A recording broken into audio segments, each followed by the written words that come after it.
Agences de voyage, offices de tourisme, vendeurs d'équipements, le Salon mondial du tourisme regorge d'idées pour les voyageurs. J'ai déjà préparé ma valise, j'ai déjà mis mes 2 maillots. Dans son modeste stand, Didier Géano est un des spécialistes du tourisme en solo. Il travaille à l'association Aventure au bout du monde. Ses 1200 adhérents partagent astuces et bonnes adresses. Je pense qu'il y a de plus en plus de gens qui réfléchissent à partir différemment. Les jeunes, avant 30 ans, beaucoup de femmes aussi qui partent en solo parce qu'elles ont moins peur.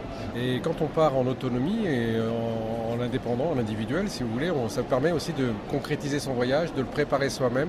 Donc quand on ne connaît pas avec qui partir, le mieux c'est de se lancer tout seul dans l'aventure. Maria a 22 ans, sac à dos sur les épaules, elle revient justement de son premier voyage en solitaire. C'était trop bien, j'aimerais bien répéter. Je suis allée juste 2 jours, je suis partie à Minon. Je suis partie juste pour visiter la ville et il n'y a personne qui me dit ce que je dois faire. Je fais ce que je veux parce que je suis toute seule. Hors des circuits balisés, la tendance du voyage solo peut sembler casse-cou. Pas pour cette quinquagénaire dynamique et ses 32 ans d'expérience en solitaire. On ne drague pas, on fume pas et on boit pas. Et là déjà ça va mieux. Quand on est dans sa pleine conscience, on apprécie aussi tout ce qui est autour de nous. On est tout le temps en observation. Et en même temps, quand il y a des rencontres, on se lâche complètement et c'est chouette.